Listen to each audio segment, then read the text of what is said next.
Assalamualaikum warahmatullahi wabarakatuh. Saya Lintang Fauziatul Azmi 519.1858. Di sini akan mempresentasikan dan mendemokan tentang tugas akhir dari mata kuliah Teori Bahasa Automata. Di sini saya membuat dua, yaitu ada implementasi DFA atau Deterministic Finite Automata menggunakan bahasa Python.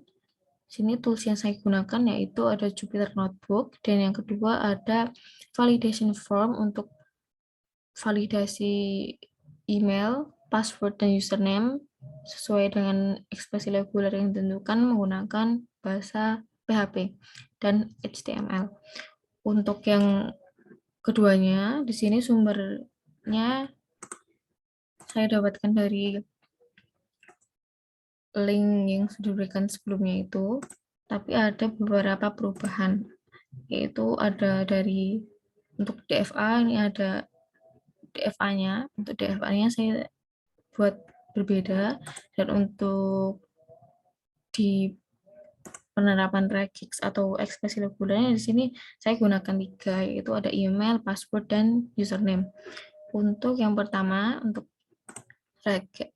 DFA, di sini yang saya gunakan bentuknya adalah seperti ini.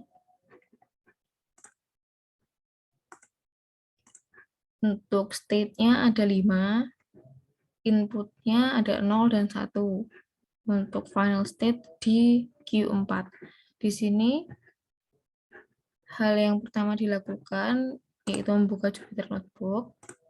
Di sini download install dulu automata lib di sini. Lalu import library DFA dari automata.fa.dfa. Setelah itu di sini membuat model DFA-nya. Saya digunakan DFA machine sebagai nama dari DFA-nya. Di sini dideklarasikan semua dari state, yaitu nama state-nya, karena ada 5, mulai dari Q1 sampai Q5. Input simbolnya, ini adalah tuple-tuplenya yang sudah dijelaskan sebelumnya. Untuk input simbol, di sini ada 0 dan 1. Untuk transition atau row, di sini untuk setiap state dijelaskan untuk input 0, untuk setiap input nanti hasilnya berubah ke state mana. Di sini untuk Q0 ketika mendapatkan input 0 akan ke Q1. Untuk input 1 akan ke Q2. Untuk Q2 input 0 ke Q5 dan input 1 ke Q3. Q3 input 0 ke Q4 atau final state, dan untuk input 1 kembali ke Q1. Untuk Q4 0 menuju Q2 dan 1 menuju Q4 sendiri. Untuk Q5 0 menuju Q3 dan 1 menuju Q5. Untuk initial state atau Q0 di sini ada Q1. Untuk final state-nya ada Q4. Di sini setelah mendeklarasikan semuanya, di sini dapat dimasukkan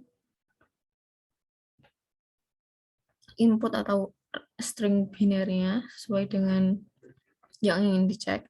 Misal di sini ingin dicek adalah 1, 0, 0, 0, 1. 1, 0, 0, 0, 1, 1.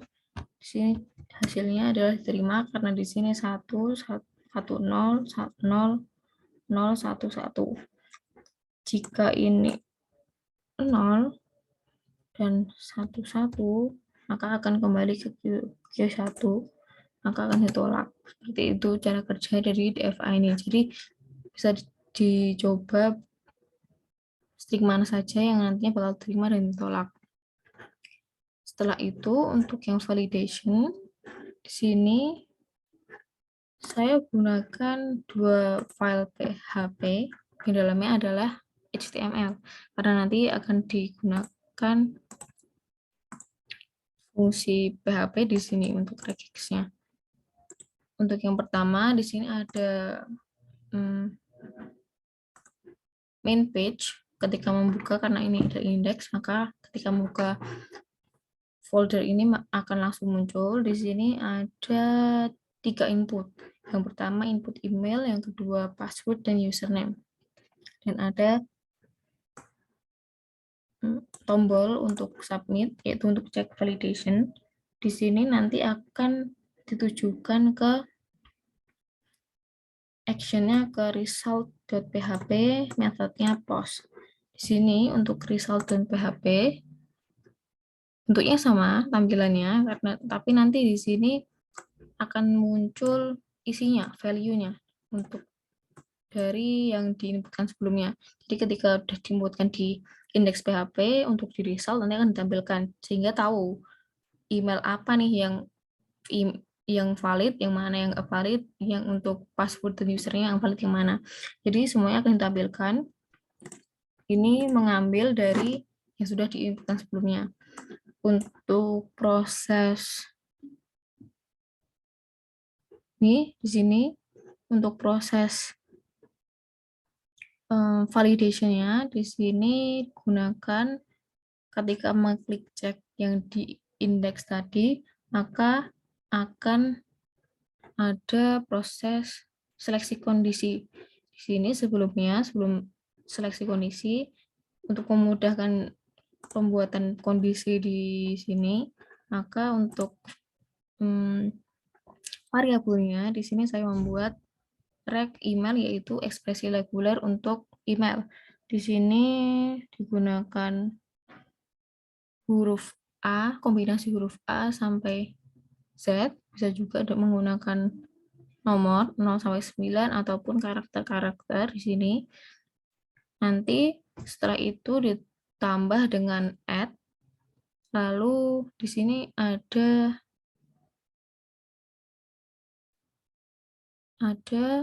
karakter lagi biasanya, atau Gmail atau domainnya, nama domainnya, lalu ditambah dengan dot. Di sini setelah itu ditambah lagi, akhirnya ada cuma kombinasi dari huruf, biasanya minimal 2 dan maksimal 6. Misal kalau misalnya minimal 2 itu .co atau misalnya .com, .apa, seperti itu. Untuk yang ini juga untuk password di sini saya gunakan seperti yang ada di UAS kemarin. Untuk 3 karakter pertama itu menggunakan A, I, U, E, O, bisa besar bisa kecil.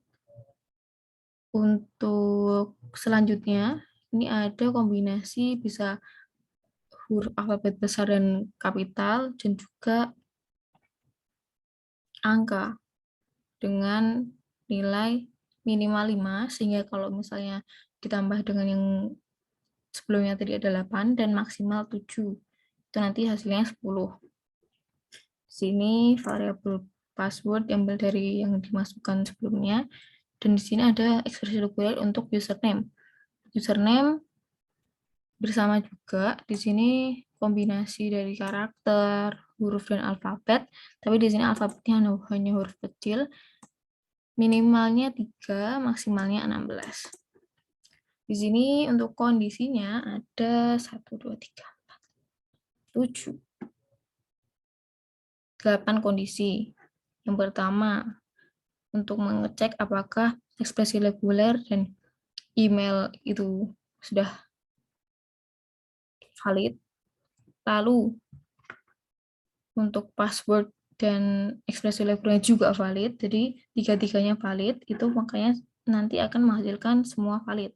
Jika hanya email dan password yang valid, username tidak valid, berarti hanya email dan password yang valid. Untuk selanjutnya adalah email dan username yang valid, password yang nggak valid. Di sini ada password dan username yang valid, emailnya tidak valid. Dan jika hanya email yang valid, atau password yang valid, atau username yang valid, atau semuanya invalid atau tidak sesuai dengan ekspresi reguler. Untuk prosesnya di sini seperti ini. Misal ini semuanya valid dulu.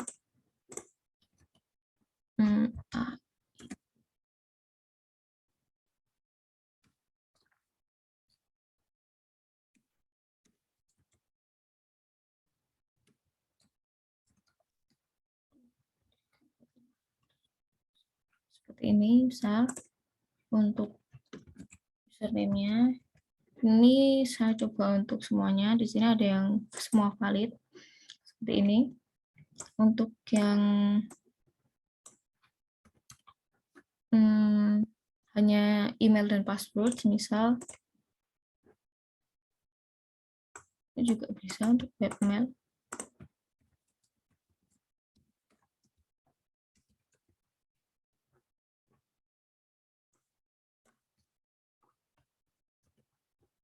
Untuk passwordnya yang benar.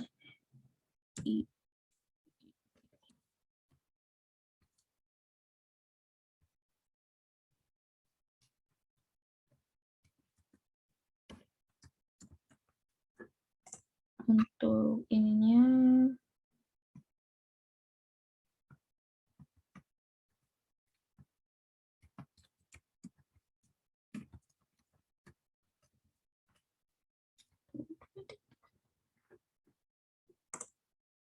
nah, ini hanya email dan password yang valid. Untuk yang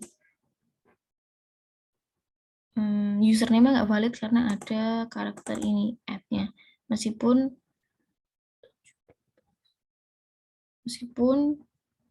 panjangnya tetap masuk.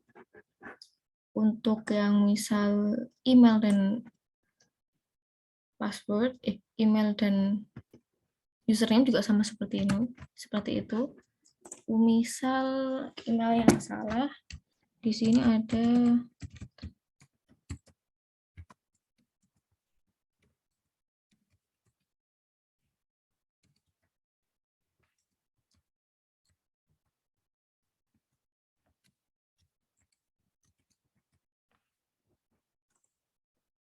ini hanya password dan username yang benar. Karena ini ada dotnya di sini, maka tidak tervalid atau sesuai dengan ekspresi reguler yang ditentukan. Untuk misalnya semua invalid, di sini juga bisa menggunakan yang tadi. Nah, di sini ada ini dan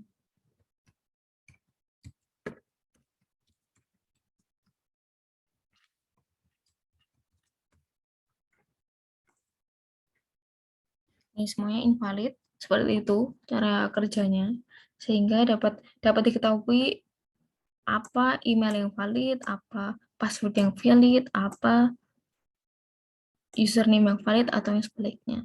Jadi tidak hanya melihat hasilnya aja. Untuk tugas akhir atau presentasi tugas akhir dari saya cukup seperti itu. Kurang lebihnya mohon maaf. Wassalamualaikum warahmatullahi wabarakatuh.